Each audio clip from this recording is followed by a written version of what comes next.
Hi, I'm Daniel Berger. Welcome back to AIM Truthcast. Today we're going to continue our series on the faith of psychiatry.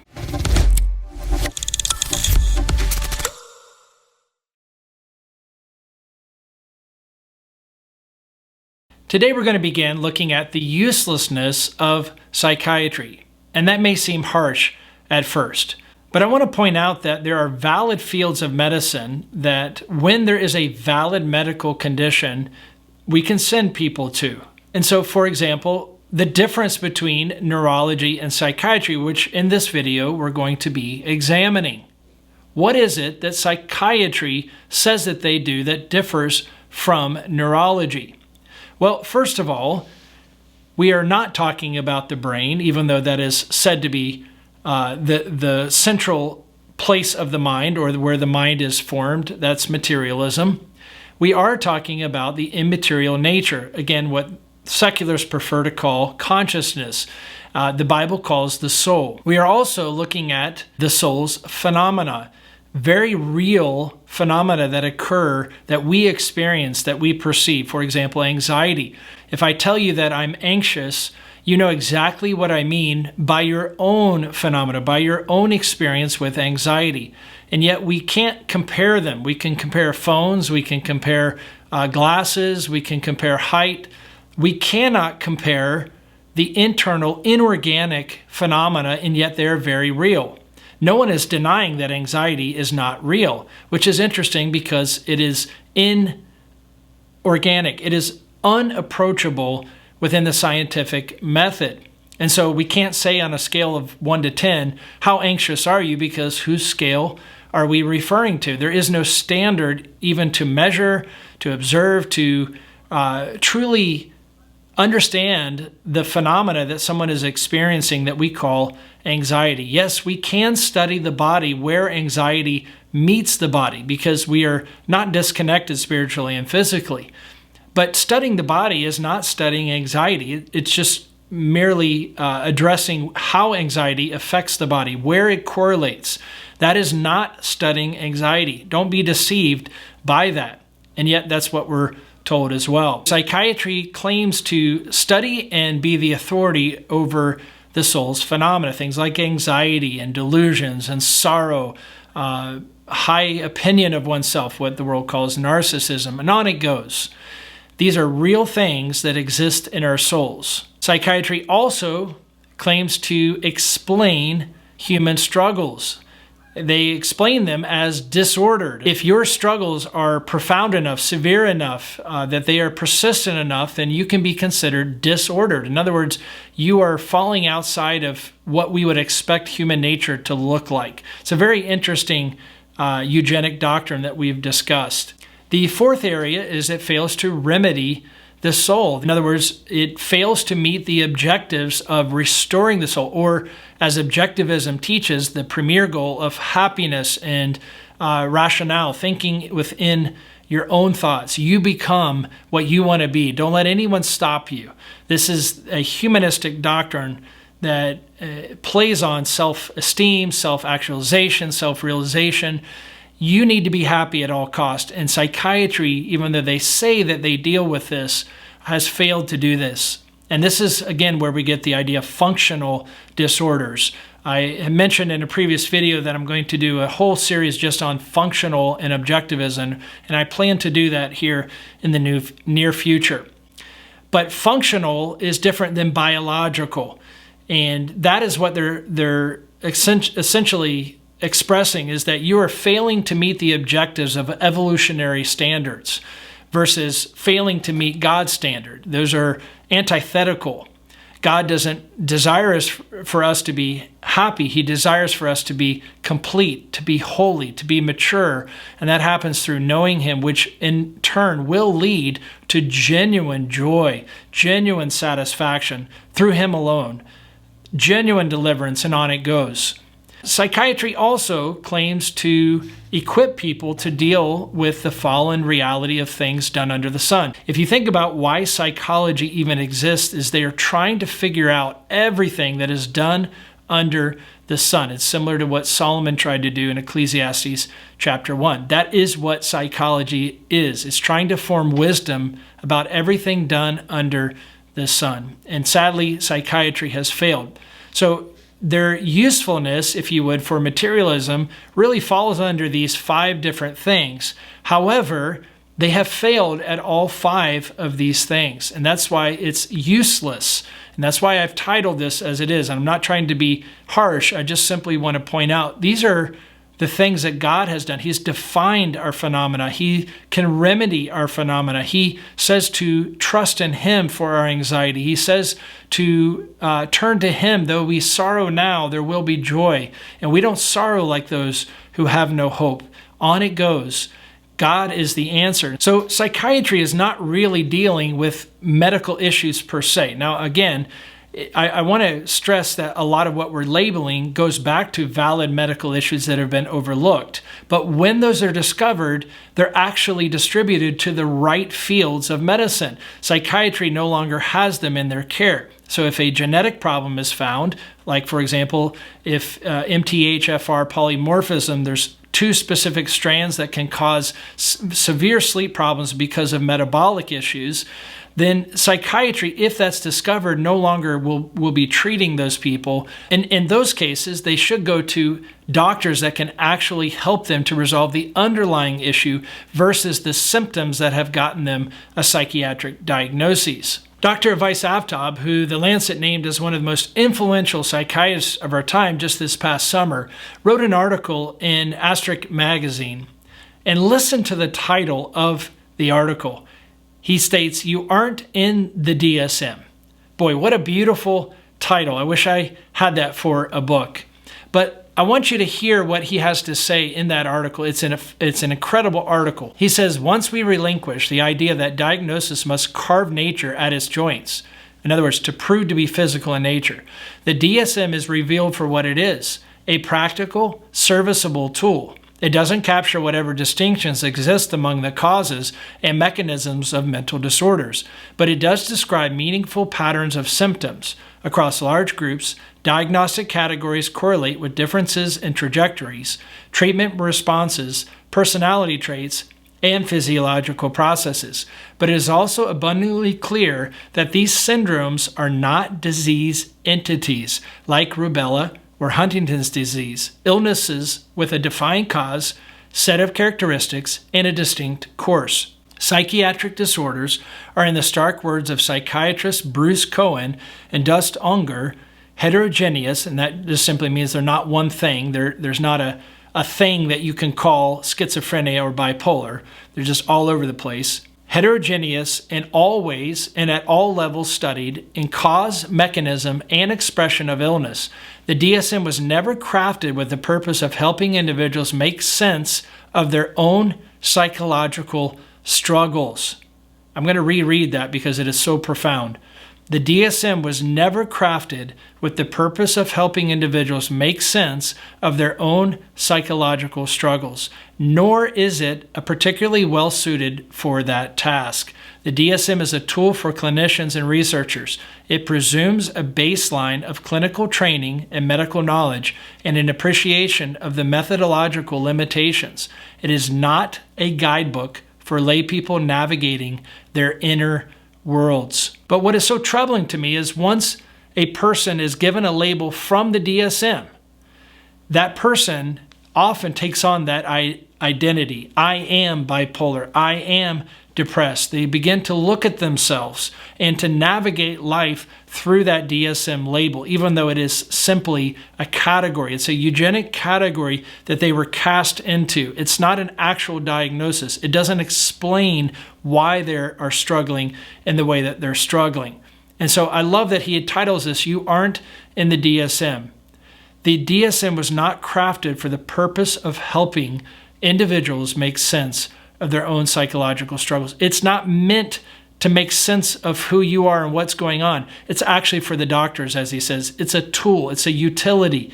That's utilitarianism. It provides utility for insurance companies, for doctors, for researchers, and for big pharma. It does not provide utility in actually helping you understand who you are. But it's also important to understand that psychiatric diagnoses not only don't explain who you are, they likewise don't exist in nature. They are, as you'll see here, Kenneth Kindler stating, good for utility. They are tools, they are instruments for psychiatrists to do research, to do classifications by, to do insurance claims. These are aspects of utility for them, but it's not explaining you, nor does it explain your problems. Listen to what he says here. Before we pass judgment on the current diagnostic concept of schizophrenia, we need to review what kind of thing a diagnostic concept is. From the philosophy of science, we learn that hypothetical constructs in science, like the diagnosis of schizophrenia, can be conceived of from a realist or an instrumentalist perspective. Now let me pause here and just say, a hypothetical construct like schizophrenia. This is coming from one of the most renowned, technically Stephen Heckers and Kenneth Kindler, but Kenneth Kindler especially is one of the most renowned psychiatrists in regard to the schizophrenia construct.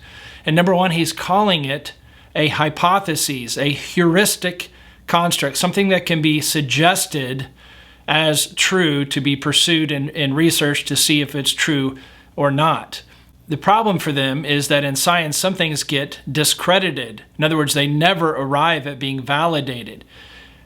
In psychiatry, these constructs are often accepted as if they're valid, apart from any empirical evidence. So continuing on, as the name implies, realists assume that these constructs exist out there in the world to be discovered and can therefore be judged to be either true or false. Instrumentalists, and that's utilitarianism, that's the utility of the construct, take a humbler approach and suggest that such constructs should be evaluated on their utility to A, help science to advance, and B, predict things in the world. We advocate for an instrumentalist perspective on our current concepts of schizophrenia.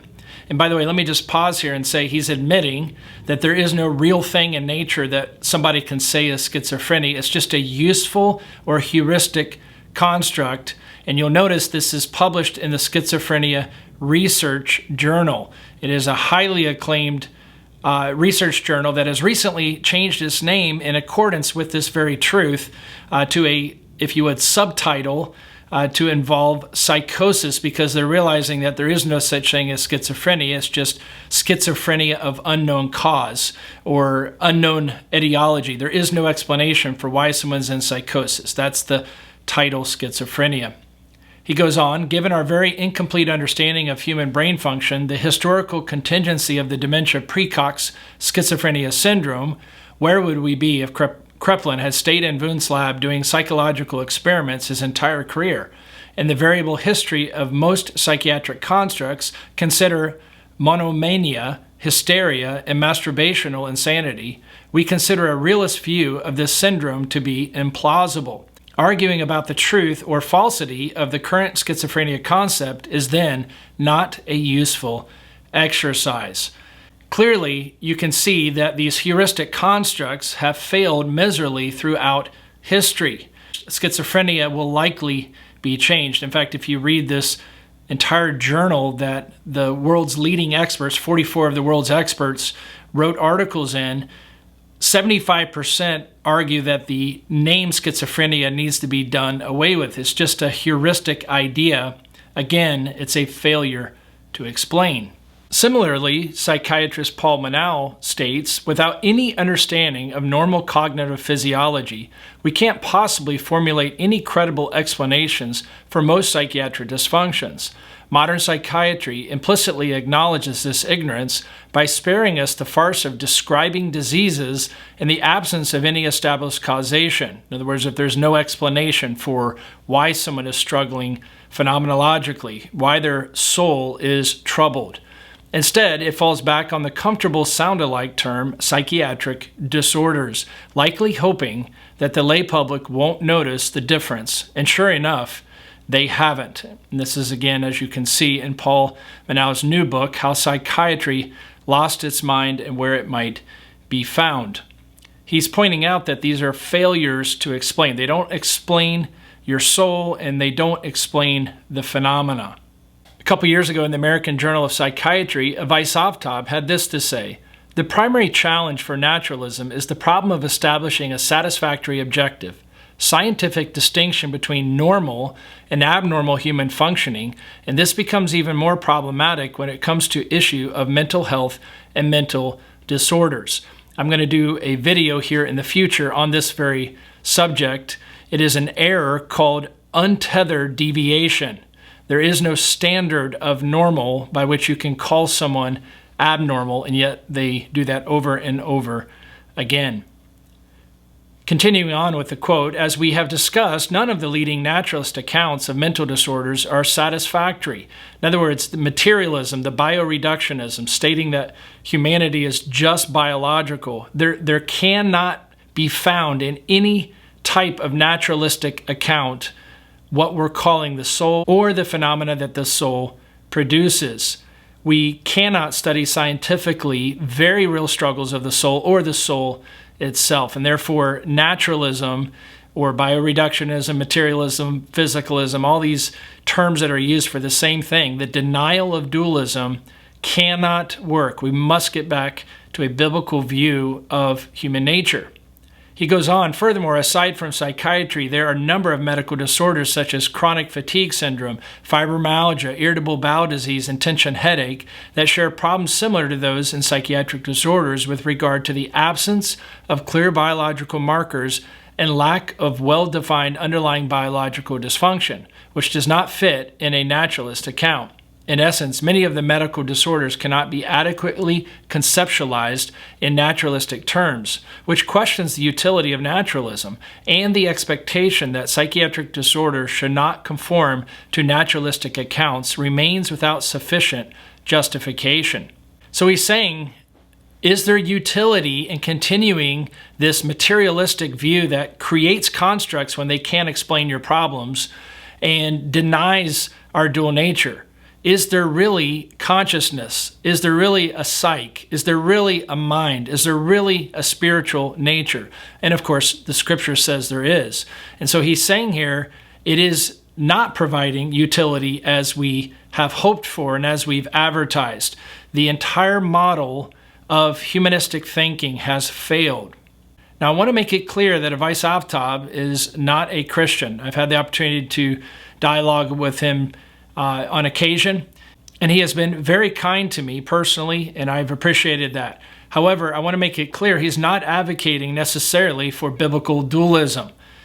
But you also see that he's pointing out, as we talked about in the previous video, that these naturalistic ideas are conceptualized, and you can see that word specifically that he uses there. The expectation of psychiatry is that they can invent these constructs and then go to nature and find them. And as he points out, nature has not yielded that to be true. They haven't found what can be called bipolar or obsessive compulsive disorder or ADHD or schizophrenia in nature. There's nothing in naturalistic terms or accounts that can be said to be these contrived, or as he says, conceptualized constructs, these heuristic constructs, or in the previous quote, as we saw, hypotheses. That's all psychiatric diagnoses are hypotheses about your very real struggles. And I want to emphasize that, as I have in almost every video. You have real struggles. The psychiatric diagnoses are not explanations, they're failures to explain. They are naturalistic accounts or narratives about your real problems, but they also have failed. Just recently, Avais Aftab partnered with Alan Levanovitz, and they had this to say in the British Journal of Psychiatry Bulletin. This process is further amplified by the power of culturally sanctioned rituals. Diagnostic terms are ritualized constructs imbued with institutional authority. When a condition is officially named by a specialist, it acts as a conditioned stimulus, evoking an expectation of care and recovery that has deep roots in human societies. The anticipatory relief would be particularly effective within cultural contexts that position medical diagnoses as authoritative and transformative. This is really important for us to understand. The naming of your problems, or who you accept to define, to describe your problems, becomes your authority, but also the means by which you seek to be transformed. Specifically, as I mentioned in the last video, 2 Corinthians 3 makes it very clear. We are created in the image of God, our Creator. He is our authority. And when we have this perspective, when we have this faith, we are being transformed into that original designed image of God. And so these are not separate things. When you accept a medically sounding diagnosis, you are also accepting the authority and the transformative suggestions or plan that is put in place for your soul. There is a biblical authority and a biblical transformative plan, and there's a psychiatric system that has been devised. So you can see there's a failure here on the DSM's part and the entire mental health system. They cannot explain who you really are. I want to switch gears here and look at neurology and psychiatry. I think it's important to contrast these two different fields. Now, I realize to begin that psychiatrists often get degrees in neurology. That usually is their medical degree nowadays. However, that doesn't mean that they're practicing neurology. I would encourage them to actually practice neurology. That would be a huge blessing. That is needed. That's important. So while these two fields are clearly different, they desire to be one and the same. Listen to what was written in the Asian Journal of Psychiatry regarding this desire, this wishful hope. The brain is the organ of the mind and is therefore the organ of our specialty. That will, of course, be materialism or bioreductionism. That is the view of psychiatry. The understanding of the brain, basis of mental diseases, has always followed careful clinical observation, post-mortem observations, animal models, as well as in vivo physiology and imaging studies. Understanding has often been limited to dogmatism, lack of experimental methods, and armchair theorizing, lingering dualism of mind versus body, and reductionistic thinking that one thing explains everything. So again, there's that attack on dualism, the mind and the body being different, the spiritual and the physical being different. However, the rapid expansion of knowledge of the brain in recent years has brought neuroscience, neurology, and psychiatry closer.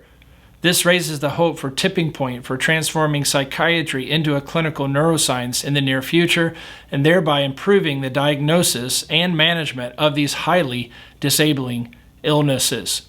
We see here an overwhelming case of materialism being propped up at every turn. They desire to transform psychiatry into clinical neuroscience, but that is not even close to occurring. It's the advertised marketing, just like they hope to find their constructed constructs in nature. And many psychiatrists, as we saw a couple here already, are rejecting that hypothesis, that theory. And yet they want to make the mind and the brain the same. They want to make psychiatry and clinical neuroscience the same. But I want us to look at several important figures in psychiatry and see the contrast between these two fields, psychiatry and neurology. Let's start with American Board of Psychiatry and Neurology, Frank Braceland. He says it was impossible to get neurologists and psychiatrists to sit down together because neither side liked one another much. The neurologists thought that neurology was the queen of medicine and psychiatry was the jester.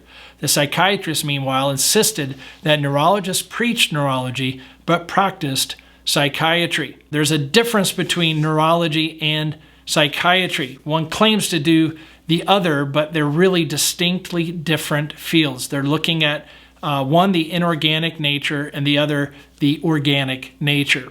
To see this, let's keep going here and look at Lewontin, Dr. Lewontin again, Stephen Rose, and Leon Kamen. Stephen Rose is was a neuroscientist, and Leon Kamen was a clinical psychologist. And of course, Richard Lewontin, in the past video I cited, he is a very highly acclaimed geneticist. Listen to what they say in their book, Not in Our Genes.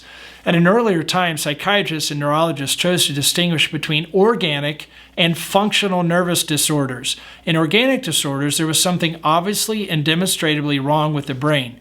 There might be a lesion or the aftermath of a stroke with the brain. By contrast, functional disorders, schizophrenia, the depressions, paranoia, and so on, were disorders of the mind which could not be attributed to any obvious brain damage. I want to emphasize that. So organic things, real organic problems, we want, if the brain is deteriorating, we want them to go see a doctor. We want a person that is struggling with dementia, struggling with Alzheimer's, to go see a doctor because they have an organic problem that needs to be resolved. It needs medical attention. But what about functional disorders? Well, functional disorders, again, is a product of objectivism, as I pointed out. You're not functioning according to what evolution deems best. You're not feeling according to what evolution deems to be the standard, whatever that is.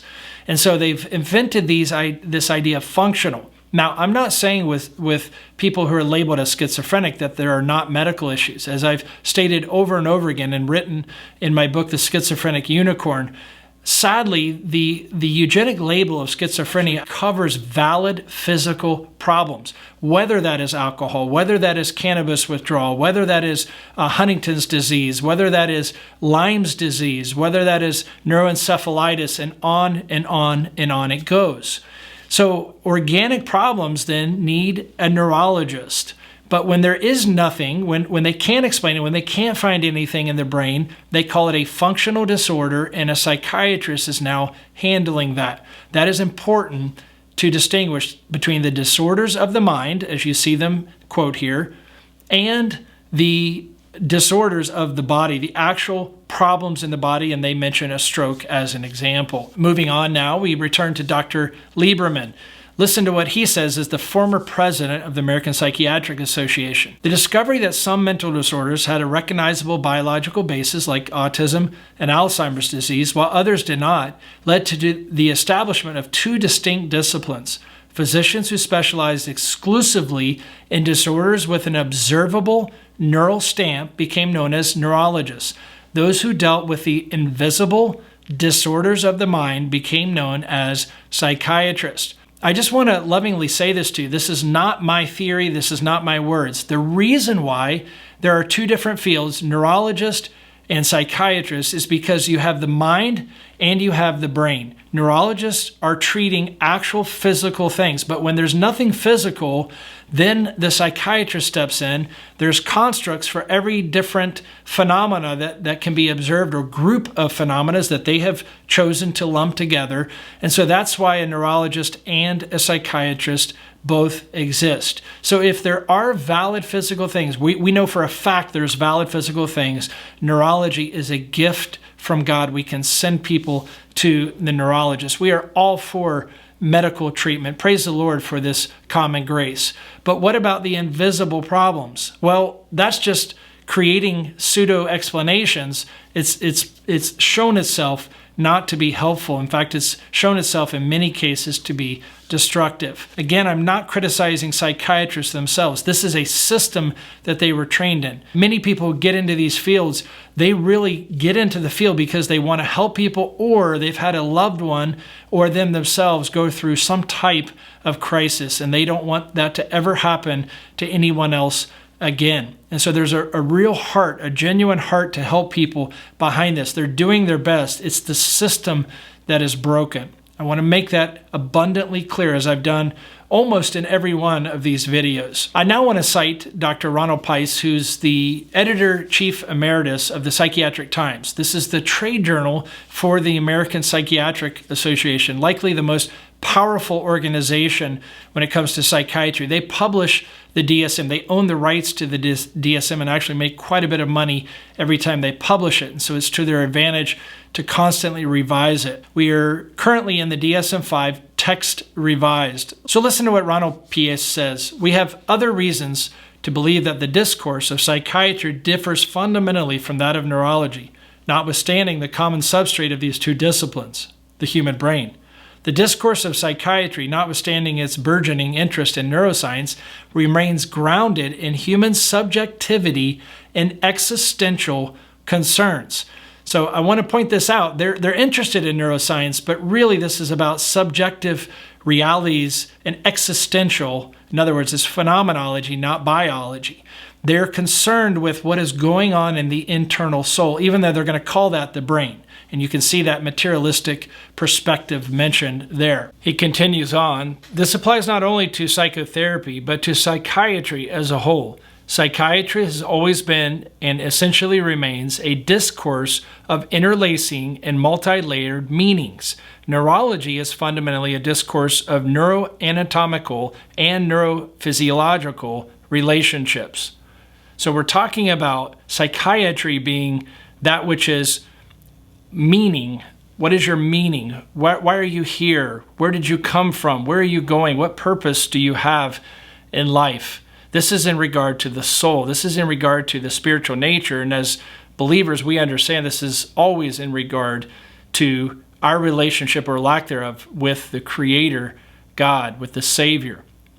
Neurology, on the other hand, is fundamentally a discourse of neurology, the body. It's a physical study. As you can see here, the difference between psychiatry and neurology is neurologists are treating biology, and psychiatrists are trying to treat the immaterial mind or phenomenology. They're looking at the soul, or again, consciousness, and they're trying to figure out what's going on and then treat what's going on. And they develop these materialistic constructs that are said to be physical so that they can also be considered in medicine rather than in psychology. Really, they're a faith. They're a type of psychology, you could even say a type of religion. Several months ago in the trade journal Psychological Medicine, several psychiatrists had this to say: a review of the historiography of psychiatric diagnoses and classification reveals several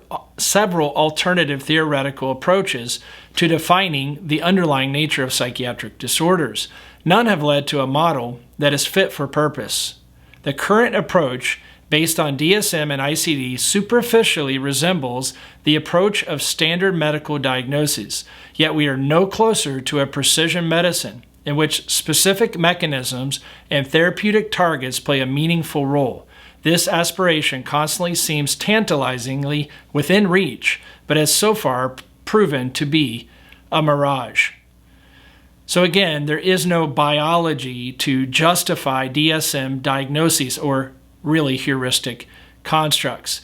And more than that, they are pretending to be something that looks like neurology, and yet they're not. It's the hopeful dream, it's the hopeful wish, but they're doing two very different things. Psychiatry, again, is trying to look at phenomenology, and neurology is focused on biology. That is why these are two different fields, and they hope someday to wed them and disprove biblical dualism. In the British Journal of Psychiatric Bulletin, listen to what the Royal College of Psychiatrists Michael Fitzgerald says. The separation of neurology from psychiatry has led to separation of brain from mind, the physical from the mental, which has been unhelpful for both disciplines. Clearly a materialistic understanding. He's saying, look, if we're going to pretend like or state, I should say, that the mind and the brain are two different things, then we can't have psychiatry and neurology. The very existence of psychiatry is a confession that we are actually dual-natured. And at some point, they're going to have to try to eliminate that. So I expect that to happen if these doctrines are not done away with. If secularists realize that the Kraepelinian system, just like the Freudian system, has run its course in history and has utterly failed to do what it has promised to do for so long. I want to look at a couple more quotes, and this by several neuroscientists and neurologists in the trade journal Neuron. Listen to what they say here. Casting a cold eye on the psychiatric neuroimaging literature invites the conclusion that despite 30 years of intense research and considerable technological advances, this enterprise has not delivered a neurobiological account, mechanistic explanation for any psychiatric disorder, nor has it provided a credible imaging-based biomarker, a physical reality in the body, of clinical utility. The questionable biological validity of psychiatric classification frameworks presents another obstacle. Discrete categorical diagnoses encompass heterogeneous and evolving clinical presentations, likely to reflect multiple causal pathways. Moreover, diagnostic labels are neither singular nor static within individuals, and even gold standard diagnostic instruments show limited validity and reliability. Number one, they're saying we've never found anything that we can say is schizophrenia in the brain or ADHD or obsessive compulsive disorder. These are all theories. If someone is telling you that they can use brain scans or brain imaging and diagnose a mental disorder, they are absolutely lying to you.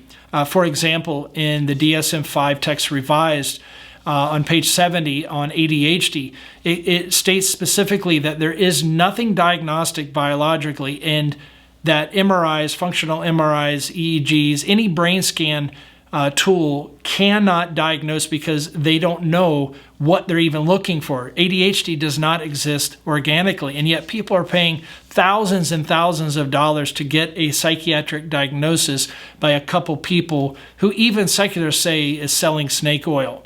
And I'm not even going to mention names here, but it's a sad, sad thing to me as I've traveled around the country to see how many people, how many Christians have paid between $3,000 to $5,000, depending on where these clinics are, and had brain scans done and told, oh, your son has ADHD, oh, your son has depression, and there's nothing in the brain.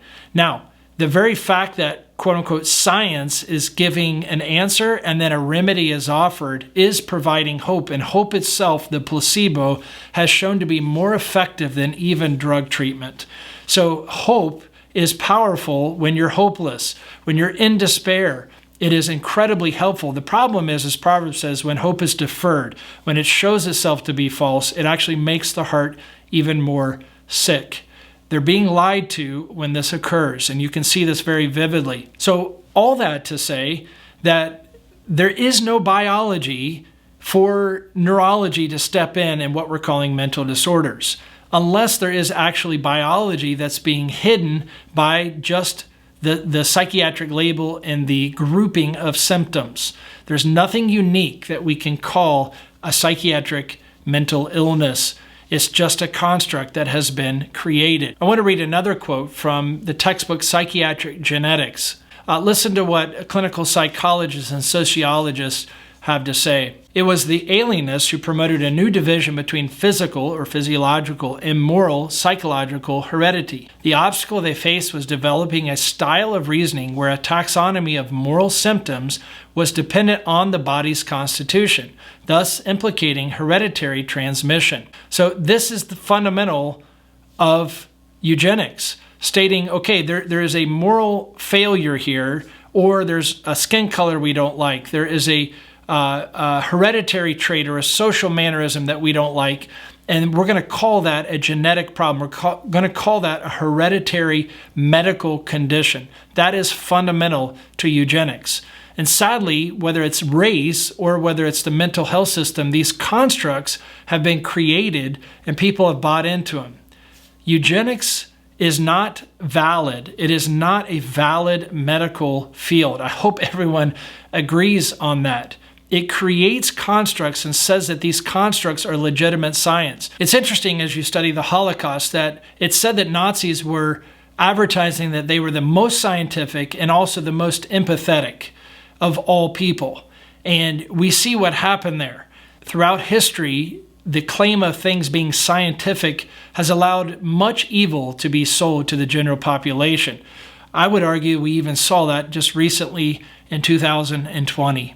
We need to consider what is actually science versus pseudoscience. Don't buy into this idea of science and it's really pseudoscience. Harvard University Press said this as well about the bio-narrative, this idea that everything has to be reduced to physical. It was a hopeless diagnosis, but Kraepelin argued that dementia praecox, what we today call schizophrenia, as well as other major mental diseases that he created, would one day be found to be rooted in natural biological disease processes. This claim, in part, made Kraepelin classification attractive to American alienists, that's psychiatrists, who desired to retain their status as physicians. There is a codependency of the psychiatric profession and a biological disease concept that persists today. In other words, that's where this lie came from, was from Emil Kraepelin, really the father of Nazi eugenics. I know Ernst Rudin, his hand-chosen psychiatrist who wrote the Nazi legislation, is considered the father of Nazi eugenics, but it's really Kraepelin who devised the theory that Rudin put into place in all of Germany, all of German medicine, and then all of Germany. I shouldn't say all, because there was clearly those who rejected the eugenic concept by God's grace.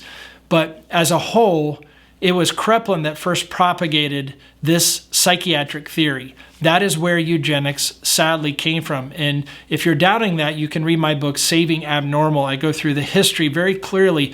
You cannot separate psychiatry from eugenics. It's impossible. It is a sad but troubling and really an important history that we must understand.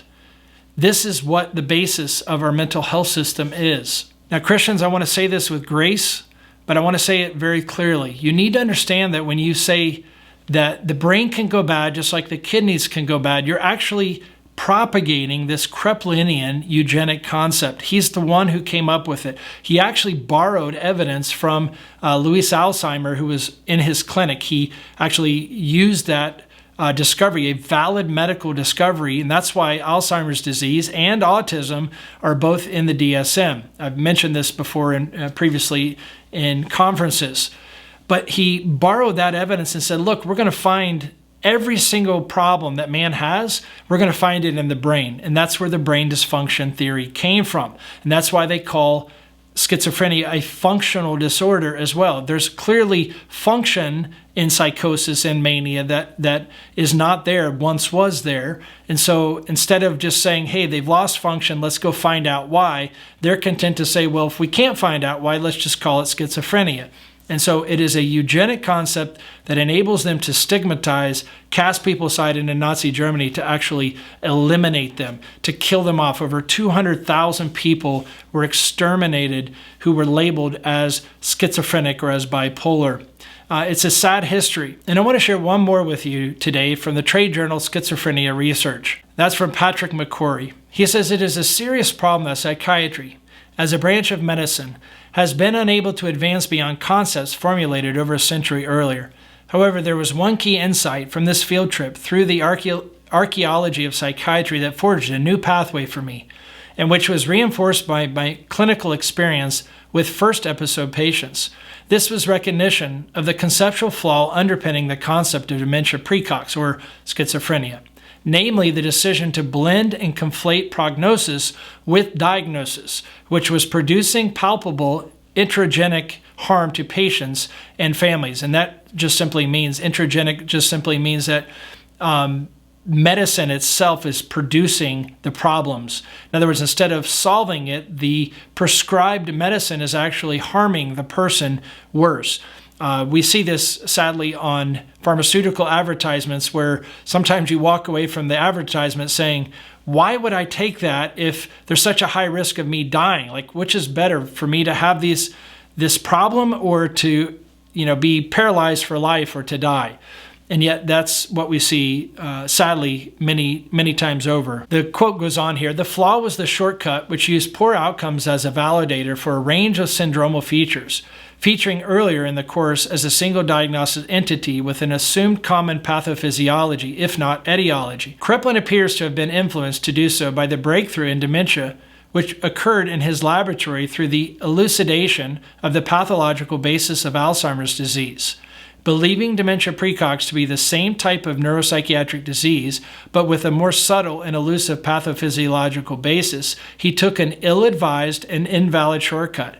This strategy would not have worked heuristically in any other branch of medicine as an avenue to discovery. Psychiatric diagnosis remains syndromal. In other words, based on descriptions or just symptoms rather than biology. There's nothing found. It's just saying, hey, we recognize you have a problem, so we're just going to label the problem as this. We're going to redescribe whatever description or symptom that you have or symptoms that you have.